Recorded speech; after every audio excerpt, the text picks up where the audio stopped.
Hey there, ladies and gentlemen, Jens Davidson here. Got another project, kind of a big one, and I figured I'd bring you guys along on this. So this is my garage that we're in. You guys have seen this before. I've done a couple blacksmithing videos on it. The major shortcoming that you probably notice here is that something is missing. And that something is a place to work. There's no workbench in this garage. I've owned this house for a little over a year, and there has never been a workbench here. It didn't come with one. And I've just kind of made do because finances were tight last year, couldn't afford wood, and then this year prices of wood skyrocketed. And now they're finally coming back down to earth, if you will.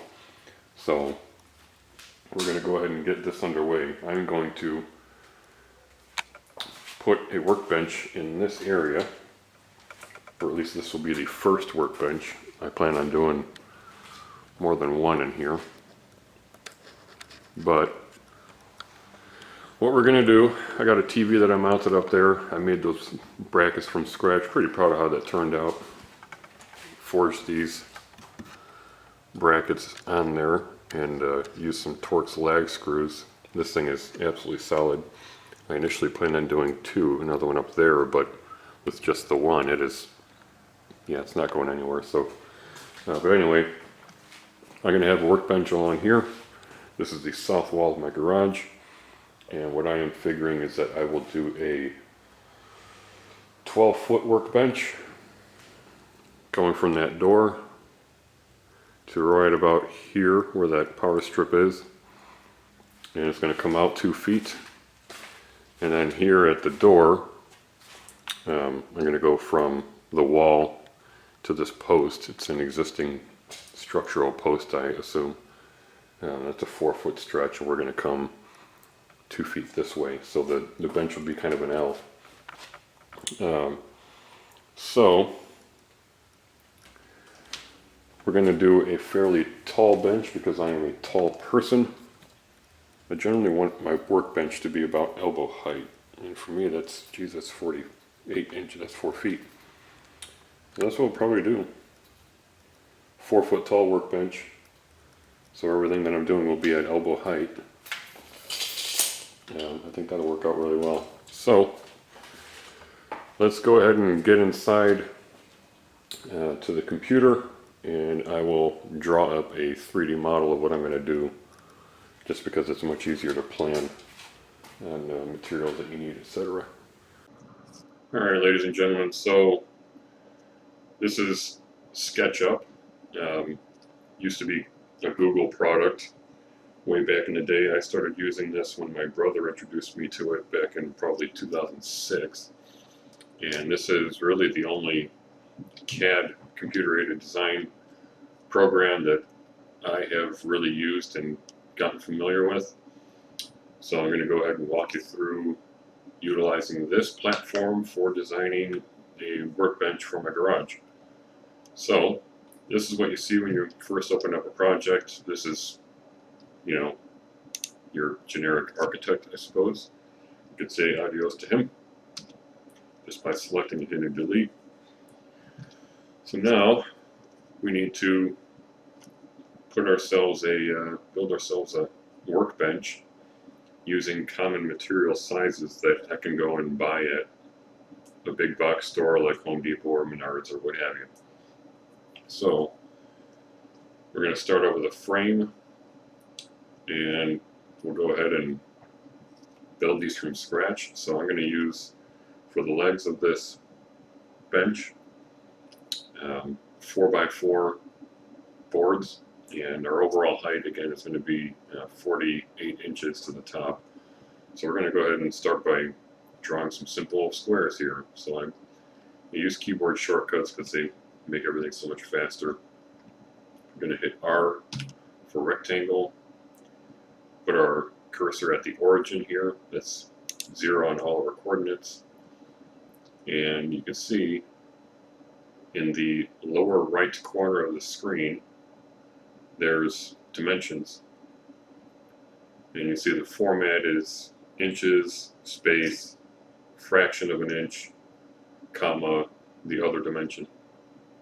So we're going to do a square because we're going to do a 4 by 4. 4 by 4 is a nominal size, but the actual size is 3.5 by 3.5, your cross section.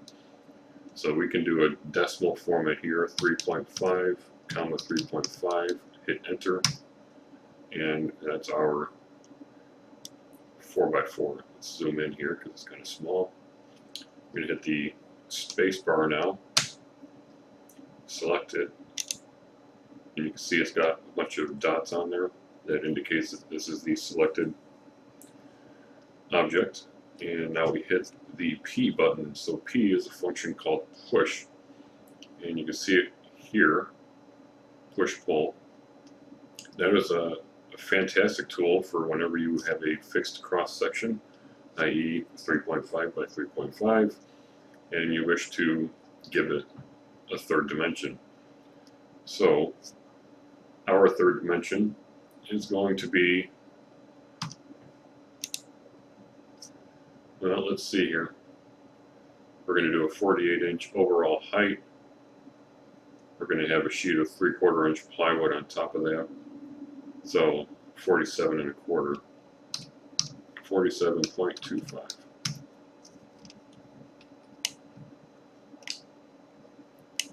All right. So this is our first leg. We're going to select the whole thing just by drawing a window around it. Right click, and we're going to make this a component and call it leg. Now I can copy and paste and make more of these because obviously we need 4. So I'm just going to hit M to move an object. Anytime you want to move something, you select it first, then you hit M. You get a different cursor here. Now, if we hit Control, watch the cursor. Now it's got a little tiny plus sign in the bottom right section of that plus sign cursor. That means I'm going to create another one. So we click on it. Now we have another one. So as you can see, in the context of our drawing, we want to make sure that we're staying in line with the other leg. And we don't want to be off over here, we don't want to be off over here, we don't want to be at a higher elevation, so on and so forth. We need to be square. And in this program, you can move in whatever degree of freedom you need. But if you wish to be fixed to one direction, you can see that we are on the red axis. Over here, we're on the green axis. And if we're going vertical, we're on the blue axis. So red is X, green is Y, and blue is Z.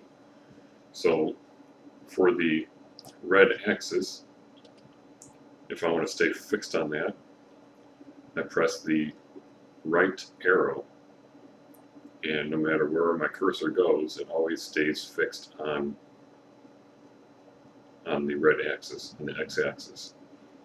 So now we just need to tell it what distance we need to go. We're just going to go ahead and place it any which way. I'll figure out the dimension in a minute.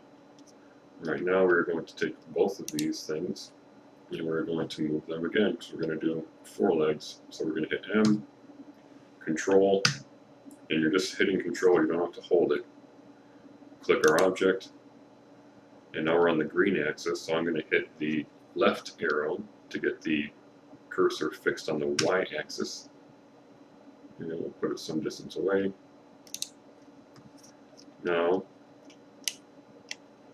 let's go ahead and set these exactly where we want them. So, I want the outside width of my bench to be 2 feet. Right now we're about 30 inches. So I will make a little designated point here at 2 feet. And I'm just going to hit T for the tape measure. Very handy tool. You can see we are on the red axis. and I'm going to type 24 for 24 inches. So now that gives me a little waypoint here, and I just have to move this object as well as that one so that the outside of them is in line with our waypoint. And to make sure that the outside is in line with that and not the inside, let's pay attention to the move functionality again. So hitting M one more time.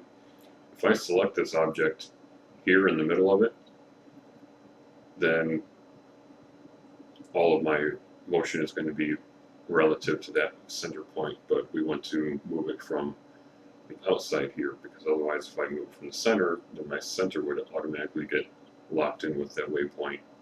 We don't want that, we want the outside. So click the outside corner.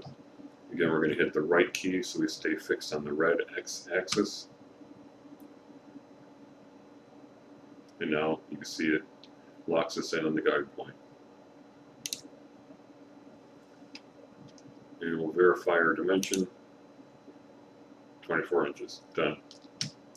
So now, x-axis is good. So now we need our y-axis. And this is going to be 12 feet. But I think perhaps for starters I'm going to do 8 feet. And we'll expand to 12 later on just because of material expense. Purchasing 12-foot long boards is obviously more expensive than 8-foot long boards. And money is always tight when you're a single homeowner, so we will go ahead and set this to 8 feet. So again, we're on the green axis here now, the y-axis, and we're going to go 96 inches, that's 8 feet. Hit the space bar to select. We're going to select this leg and that leg, and we're going to move them relative to the outside here on the y-axis using the left arrow key. And we're set them in place. Hit the space bar and click in the void area. Now everything's deselected. So this is the fundamental footprint of our workbench. We're forgetting one thing here. I mentioned earlier that I'm going to be coming this way to the front 4 feet so we get that post. So let's go ahead and factor that in. I don't think I'm going to change anything with the leg layout here. So we'll go ahead and use our tape measure again. And another thing to point out is navigating and looking around here. So the control that I'm using, I have a trackball mouse, but the mouse has a scroll wheel, and the default setting is that when I press that scroll wheel down, it kind of acts like a third button. That gives me the orbit option here, which is icon up here. And by holding that down and using the ball, the trackball, I can look all the way around. And if I wish to pivot around some central object, I can select around there and then hold down the shift key, and I can move or I can pan the whole object around. So it is a really, really handy feature.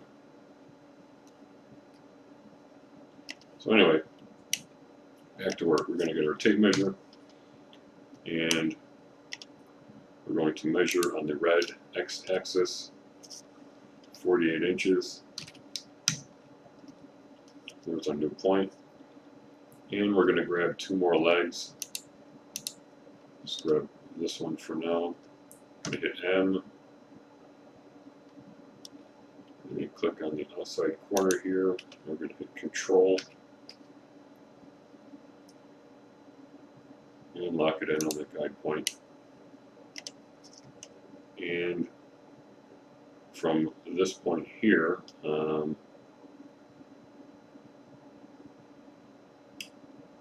we're going to have a tape measure again. We're going to have another 20 inches, sorry, 24 inches. It's our next guide point. So now we go back to M, Control, click on that corner, left arrow for the y-axis, right in that guide point, and there we go. Now, this tabletop here is going to need to be supported with a fourth leg, so we will hit M, Control, select that outside corner, right for the right axis, pan around here a bit. And now, since I am fixed on the red axis, I can use my cursor on a different object to lock in my position. So I want it constrained to the border here of the other leg so that it's in line with that leg. I can also go over here and I can have it in line with that other leg. It's a very handy, intuitive feature of the program. And now that we're in line, we just click it, hit space, select the void area, and now we have a real picture of our legs. So fundamentally, a table or a workbench is a bunch of legs and a tabletop, right? And we need a framework in order to stabilize these legs. So we'll go ahead and work on that now. Check my height one more time here. 47 1/4. The tabletop part, which will be plywood, that's going to be last. Right now I want to get the framework situated. So the way that I'm going to do that is probably, I don't know if I want to do mortise and tenon because that's a lot of work, but it is a secure joint. Let's just go to board in here for right now. We're going to do a 2x4, sorry, a 2x6 rather, on our legs, and it's going to be raised up from the bottom. I don't want it dragging along the floor because it could potentially create an instability if the floor is not absolutely dead flat, which I guarantee you my floor is not dead flat. So we're going to come up 2 inches, and that's going to be a guide point. Now we're going to do R to draw another rectangle. We're going to draw the rectangle on this face. Actually, we're going to center it on this, so we're going to hit tape measure again. And 1 3/4 is going to be the midpoint of our 3.5 inch wide leg here. So we're going to do our midpoint, so 1.75. And we are going to, so a 2x6 is 1.5 inches wide by 5.5 inches. That's your cross-sectional area. So it's going to be 3/4 of an inch back that way. So we can come out 1 inch from here. Yep.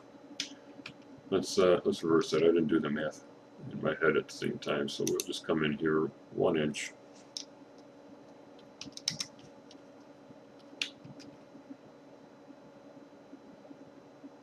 Oh, I missed my. Come out 2 inches. Okay, where's my point going? Bear with me here. I need to get my 2-inch height. Here we go. And now we're going to come, we have to be on the red axis here. And come 1 inch. Now we're going to do R for rectangle, and we're going to draw a rectangle of 5.5 comma 1.5. That's our 2x6. Hit space on that and go back to P. Remember the P function. We're going to push this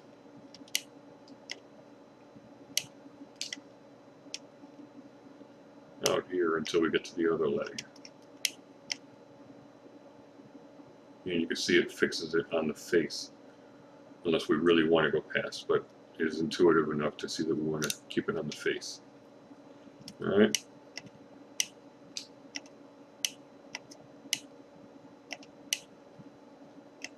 Now we can't copy this over here because we have this other leg in the middle.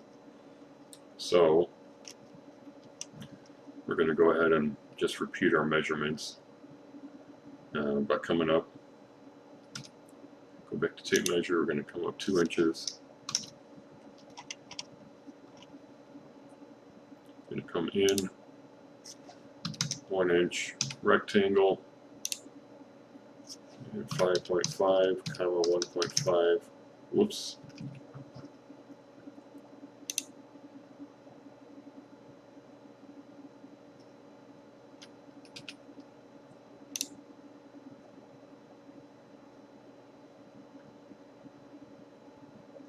So I'm just going to be honest with you guys. That's one thing I've never quite figured out, is when this thing determines which dimension is X and which is Y.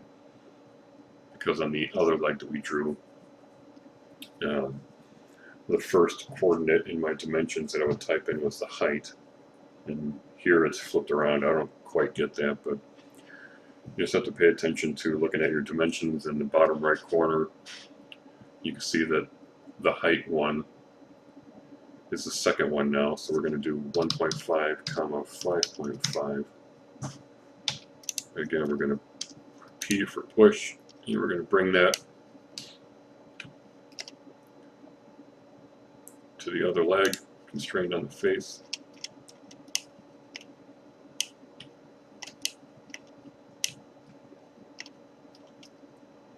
Now we're going to come over here, tape measure, come up 2 inches, come in on the green axis, 1 inch, rectangle, and now our coordinates are flipped again, so someone's got to, I hope one of you guys know, but we're going to do 5.5 comma 1.5. Again, push,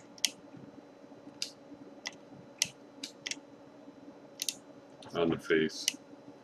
This one here, we can copy that object. However, there's an important point we need to make, and that is that there's a couple different classes of objects in SketchUp program here. One of these classes is a group, one is a component, and the third is frankly neither of the other two. So the third are individual lines that create an object, but they have not been declared an object. So these cross members here, we have not declared these as objects, so right now at this point they are merely accumulations of lines and faces. Therefore, if I'm going to try and move and copy them, it will not move and copy the entire object, the entire cross member. It will only move and copy that face. I'll demonstrate it here.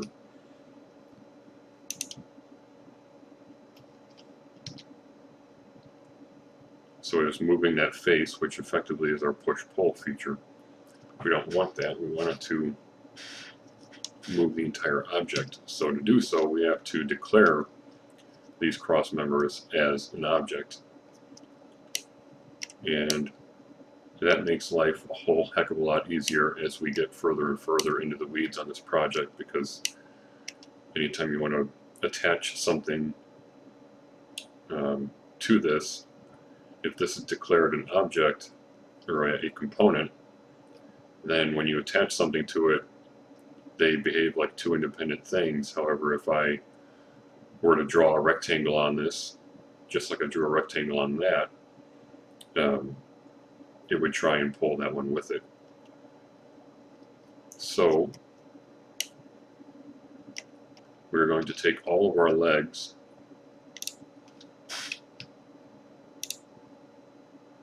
at least all the legs that are involved in cross members right now, and we're going to just move them out of the way. Hit M, click anywhere on them, doesn't matter. Let's go ahead and click on the bottom. We're going to hit the up arrow so that we stay on the blue axis, and we're going to move them up, say 2 feet. We'll click out of that just to deselect everything, and now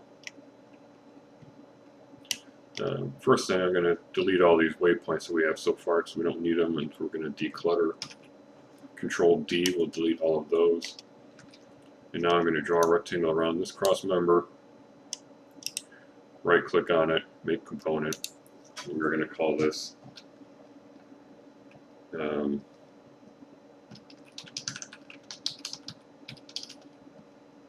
cross member long. Well, then let's do since this is along the y-axis, y-long.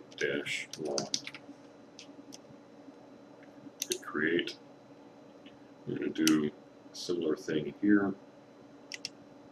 We have to make sure that we don't select that leg in the back.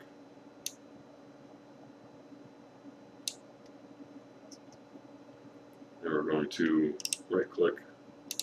We're going to call this Y short.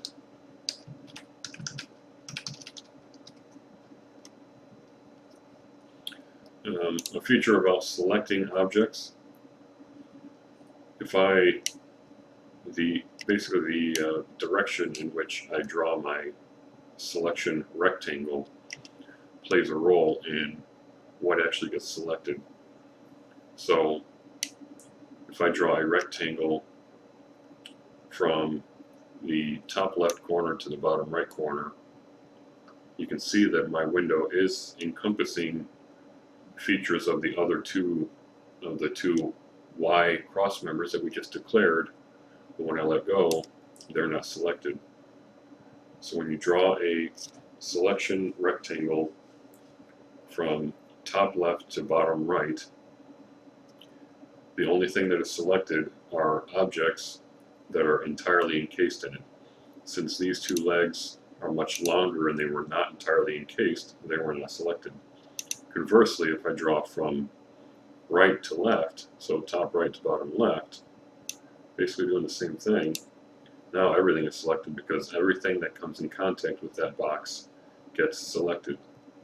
Sometimes that's handy, other times it's not, so just pay attention to which way you're drawing your arrow or your selection rectangle. So we're going to come from left to right, and we're going to make a component.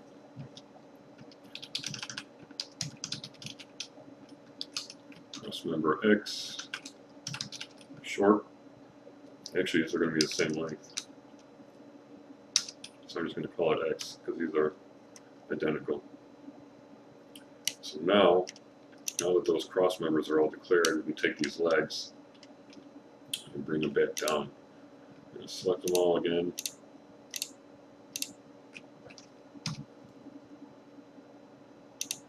Hit the up arrow and 24 inches.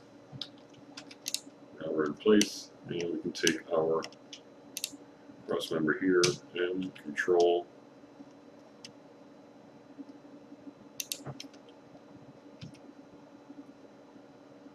We're going to come to the edge, and because I want it in 1 inch, we are now going to move it again. So M, click on it in that corner, left arrow for the y-axis, and we're going to hit 1 because we want it 1 inch in.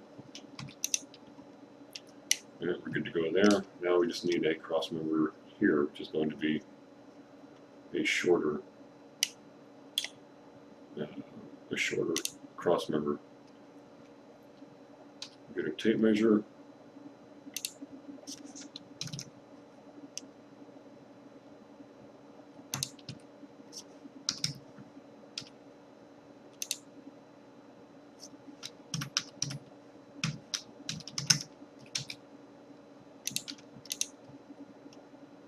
I need to rotate around and run the face. Now we need to declare that as an object. We should be able to, just like that.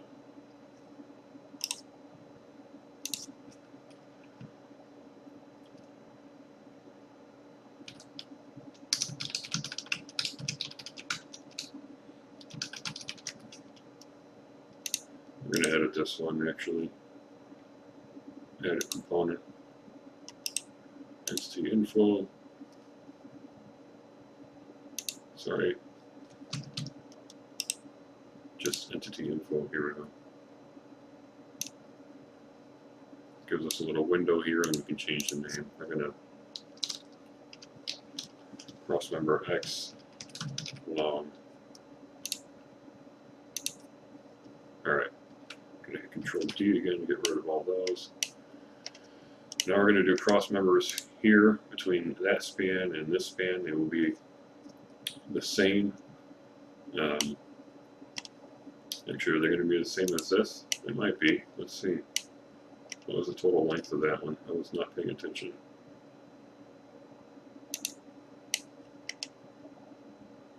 "17 inches.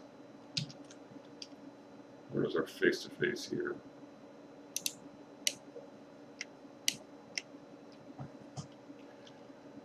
Because we want to make sure that we're drawing a straight line perpendicular to the face, so our measurement's right. We're going to hit the left arrow to fix it on that. Yep, 17 inches, so it's the same.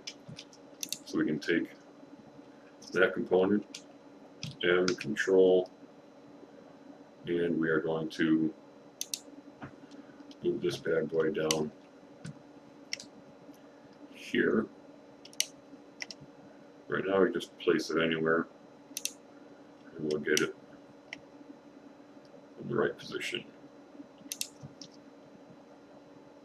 Get it on the edge, move it, left arrow 1 inch, and now we will click it again, hit the up arrow, and we will reference this other leg so that we're on the same elevation. Now, come out, and we're going to take another one, and with this one we're going to have to flip it.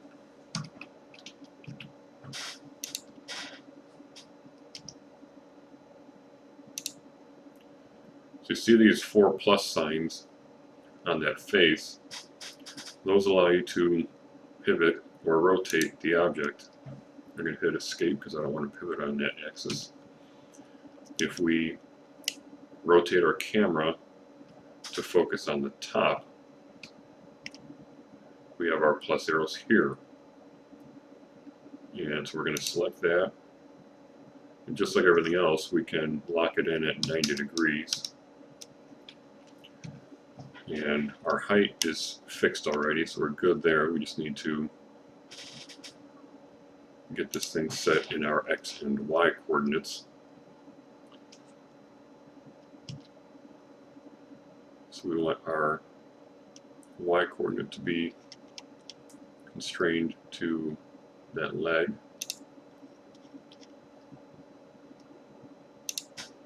And now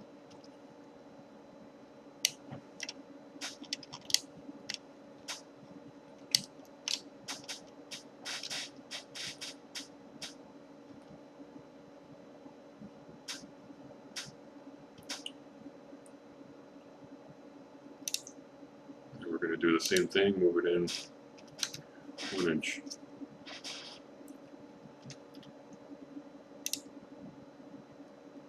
And we're 2 inches off, 1 inch off that way.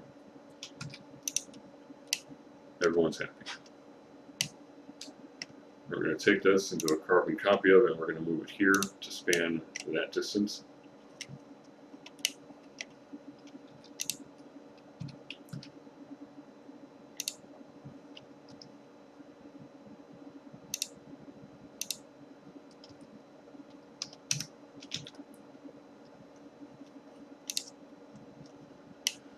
Alright, what do you think? I think that's a good start.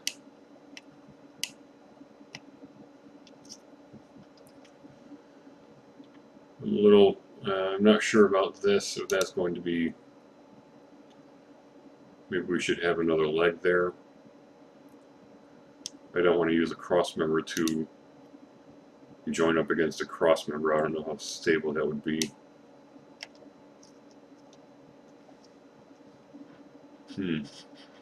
Well, we'll think about that. If we come up with something, then we can go ahead and take care of that.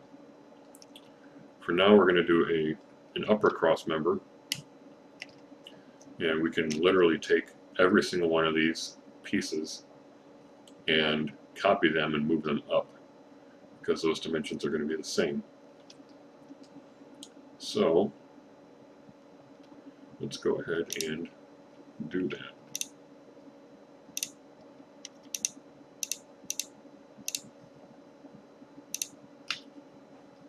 And control, and we're going to move these all the way to the top of the legs.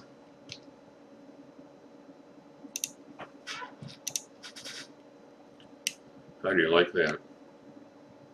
That saved a lot of work, right? I'm telling you, this is a great program. This is also available as an online-only platform. This is no longer Google's property. They sold it to a company that I can't remember right now. We'll look that up in a little bit so I can show you guys. But at this point, we are ready to do a tabletop. And again, that's going to be a 3/4 inch piece of plywood. So let's go ahead and declare this entire conglomeration. We'll make that a group because it is a group of components. I'm going to right click, hit edit group. No, never mind, we'll leave it.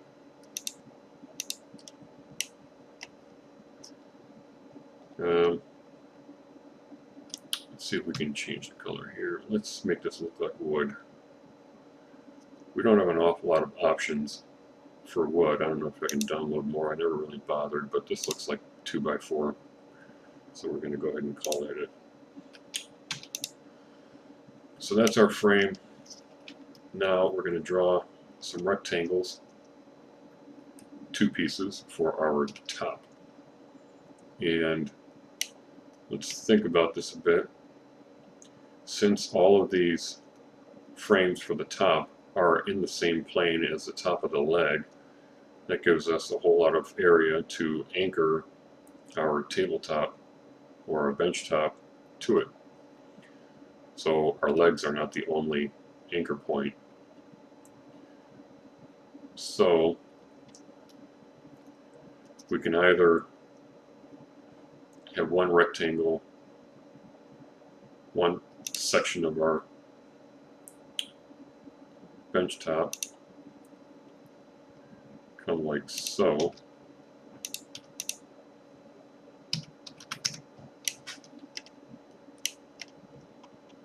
or we can extend it over and overlap that one. I think we're going to leave it just as is because we'll be able to anchor that to the legs there, and that should be plenty secure. Now we don't want this y-axis bench top getting stuck to that one, so we need to declare this as a component.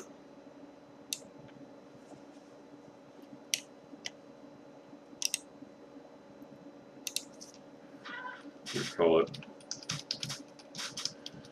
bench top small. We'll get our rectangle again, and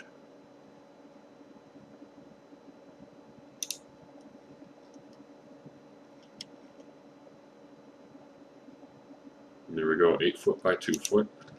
Hit space, P to push, and we're going to come up 0.75 inches or 3/4 of an inch. Zoom out and let's select it. Make component.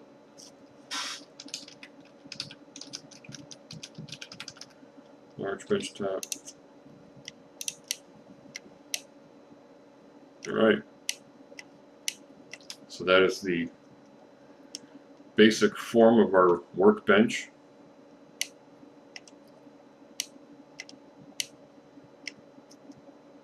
Should be solid.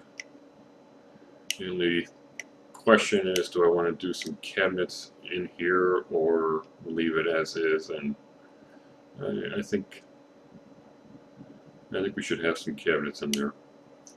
But this has been a pretty long video as is, so we're going to go ahead and pause it here and make this the end of video 1 of this bench.